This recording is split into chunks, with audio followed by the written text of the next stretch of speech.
Hi everyone, welcome back to our second episode of Beyond the Bra. My name is Leah Wyrick. I am your host and the founder and CEO of 3 Strands Recovery Wear. Beyond the Bra is a podcast that seeks to create an empowering breast surgery community through our innovative product, the Resilience Bra. We go beyond the bra, breaking boundaries and supporting strong women. The podcast provides engaging conversation to learn more about diagnosis, procedures, and life after surgery, giving you all the resources you need throughout your healing journey. Not only do we want to provide that support, but we want to bring you along our startup journey and the process it's taking 3 strands to get us where we are today.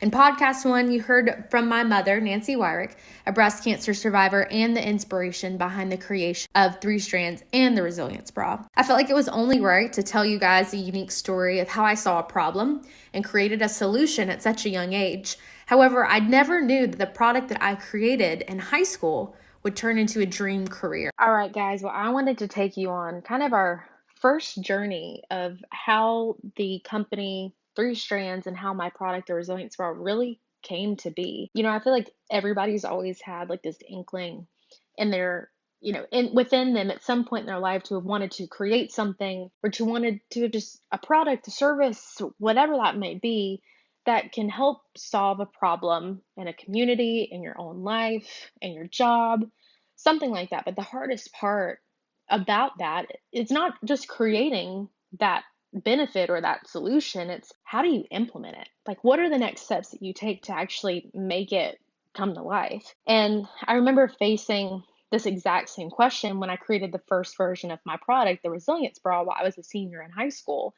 And, I didn't know it was a Resilience Bra at the time, but little did I know my entrepreneurial journey would start, honestly, at the beginning of my freshman year of high school, when I chose to write about the topic of breast cancer for my senior project that everybody had to do.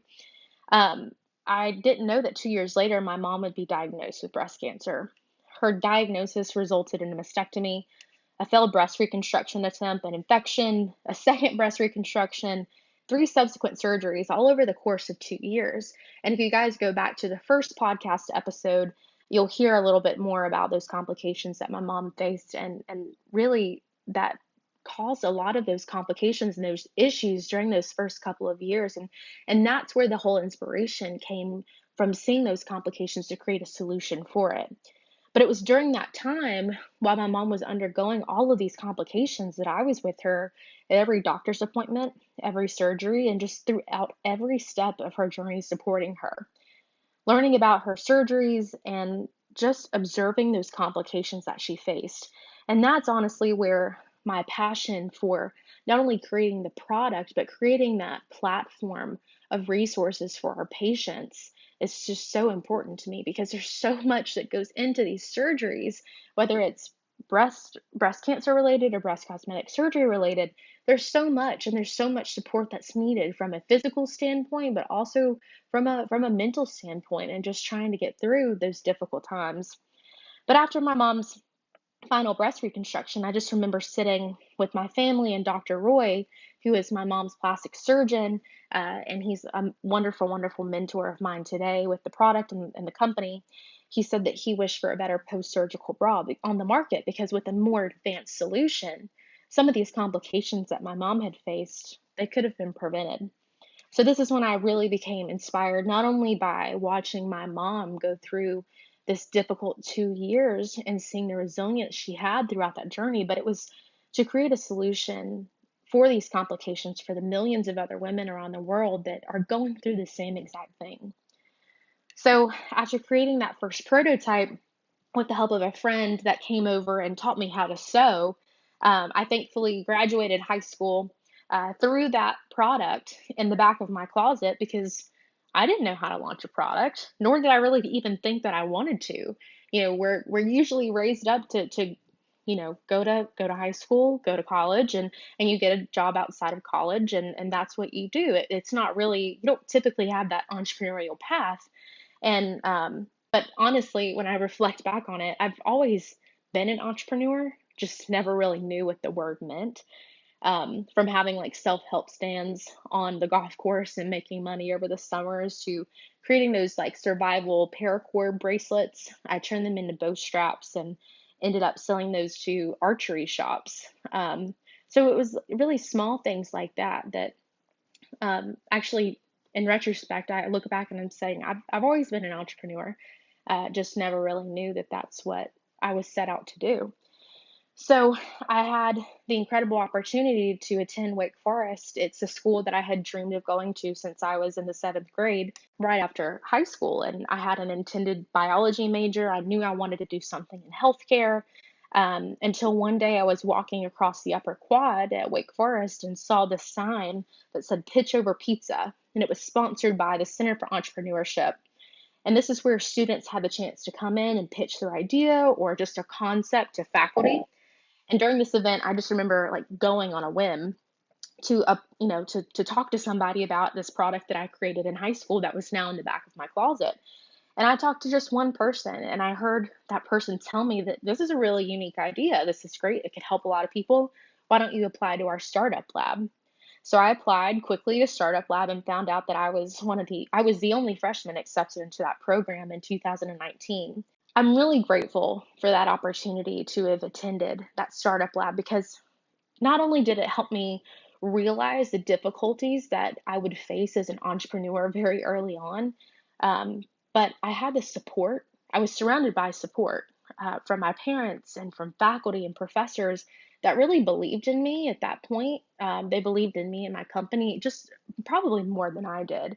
And they just wanted to see me succeed. And when I reflect back on that, it's those types of relationships that I've built throughout my journey with Three Strands so far that have allowed me to keep pushing forward and to have that support. I mean, you have to, whether that's professors, whether that's your parents, your family, you got to have that support to keep going because it's no easy task. I remember from Startup Lab getting that funding, and I really used that funding that the Startup Lab had given me to as a catalyst to create my first real working prototypes.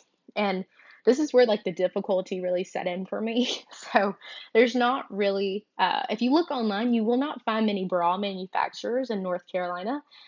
So I went to Craigslist and got my first prototypes ever made. I think I got two or three of them for about $600. So they were really just there to like showcase like this is the bra, this is the product. This is not a manufacturer ready to wear product, but here's the idea. I also went to file a provisional and PCT patent into of the design of my product. And when I think about this, I'm like, who gets to do that as a freshman? It just seems like such a random thing to do. I didn't have that typical college experience that many people do. While people were maybe at parties and hanging out with friends or whatever, I was working all the time on this because the best thing about this is that I found my passion for what I wanted to do with my life at such a really, really early age. And I'm just so thankful for that. Um, but with getting those prototypes made and getting that type of protection, I was then able to receive further validation on my product as I pitched for the first couple of times. I went to demo day, pitched my first time, and just remember pitching in front of 300 people and being extremely nervous, but then also finding a passion for public speaking. And I then ended up going to utilize Wake Forest connections with Winston-Salem to end up joining Winston Starts, which is an accelerator-based program in Winston-Salem. And, I just really wanted to get into another type of accelerator program after Startup Lab had ended because it kept me really focused and again gave me that support that I needed to just keep going. So here at this accelerator at Winston Starts, I received about 80 mentors that really believed in my company and gave me the support that I needed. I kept making more connections. I met some wonderful, wonderful mentors that have worked with me over the past couple of years. And one of them has actually helped establish a relationship with a factory over in Indonesia back in 2021. So I would have never thought, So after working with the manufacturer over in Indonesia for about a year on the product development of the resilience bra and working on fit and working on design and working on fabrics and doing all these things, it was finally time where it was like, we got to do something. We've got to test it. We've got to figure out, do people even like this bra? Do people want to wear this bra? And so I had to figure out how to get the money. And with entrepreneurial journeys, I mean, it's either you take money from other people or investors, venture capitalists, or you bootstrap your whole way through, meaning you find other ways to support your company without taking the money of others.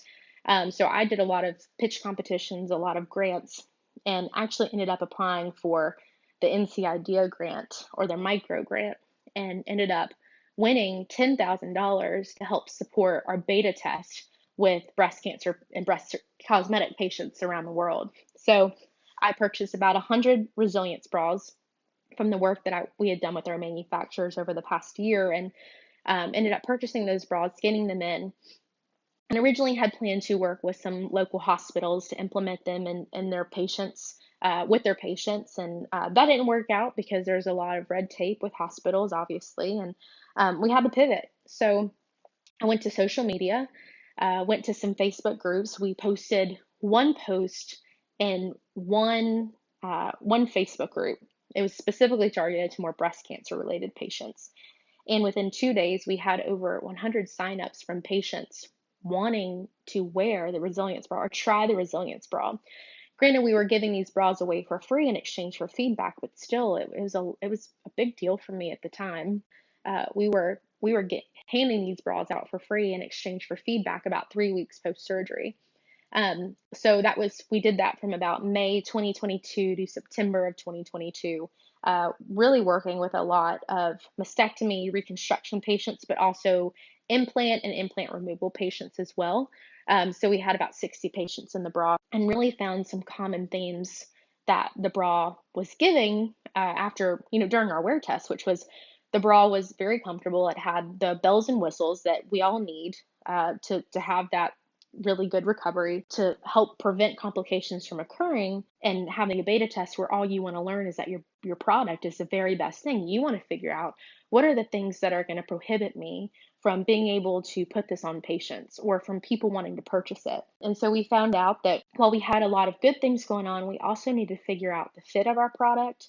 We need to figure out, what else can we do to make this bra more comfortable? And my favorite thing, honestly, was really reflecting on the fact, how can we make this bra more accessible to the patients themselves, to give them some more with their bra? Because in a lot of circumstances, they have lost a lot of control with the surgery that they've had.